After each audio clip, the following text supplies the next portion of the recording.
వద్ద ఉన్నాం. ఇక్కడ సమస్య ఏంటంటే గతంలో ఒకసారి వాటర్ పైప్ లైన్ ప్రాబ్లం ఉందని చెప్పి ఇక్కడ తోడడం జరిగింది. ఆ వర్క్ చేసి కంప్లీట్ చేసి పూర్తి సమయంలో ఆ డ్రైనేజ్ని అంటే దానికి కొంచెం మట్టి అనేది అది అడ్డుపడి డ్రైనేజ్ కట్టపోయి మొత్తం నీళ్ళు అది వరకు మొత్తం జామ్ అయిపోవడం జరిగింది. ఇలాంటి కారణాల వల్ల డ్రైనేజ్ కట్టపోయి చాలా రోజులు ఇబ్బంది పడ్డారు, ఒక 5-6 నెలలు. మళ్ళీ మన న్యూస్ ఛానల్లోనే న్యూస్ పెట్టాక వాళ్ళు అధికారులు చెల్లించిన అనంతరం మళ్ళీ దీన్ని చూడడం జరిగింది.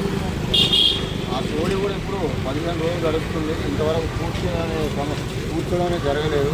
అంటే మరి ఇక్కడ ఎవరైనా వాహనదారులే కావచ్చు, పాదచారులే కావచ్చు, చూడక చీకటి సందర్భంలో ఎవరైనా అందులో పడితే ప్రమాదం జరిగే అవకాశాలని మరీ గట్టిగా ఉన్న దెబ్బలు తగిన ప్రాణంపై పరిస్థితి ఉన్న మరి అధికారులు ఎందుకు చోద్యం చూస్తున్నారు, ఈ సమస్య మీద పట్టించుకోవడం లేదనేది ప్రజలు ఇక్కడ అభిప్రాయపడుతున్నారు.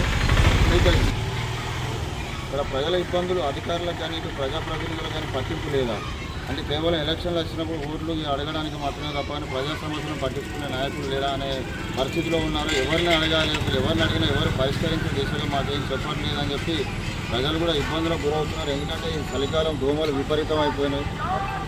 దోమల సమస్యతో మేము చాలా ఇబ్బందులు పడుతున్నాం అని చెప్పి ఇక్కడ స్థానిక ప్రజలు కూడా వాపోతున్నారు. కాకపోతే ఏంటంటే ఎంత త్వరితగతిన దీన్ని పూర్తి చేస్తే అంత బాగుంటుంది. ఎందుకంటే గతంలో కూడా తోడిన సందర్భంలో మనం వార్త కూడా పెట్టడం జరిగింది. అప్పుడు ఇదంతా బొందలు మట్టిగా ఉండేది.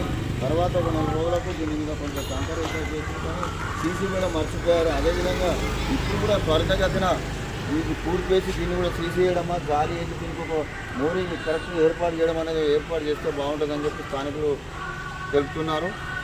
అలాగే ఈ సమస్యలపైన స్థానిక కార్పొరేటర్ కూడా వెంటనే స్పందించి చర్యలు తీసుకోవాలని చెప్పి కోరుకుంటున్నాం.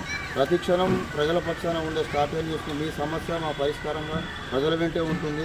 కెమెరామ్యాన్ సురేష్తో శ్రీనివాస్.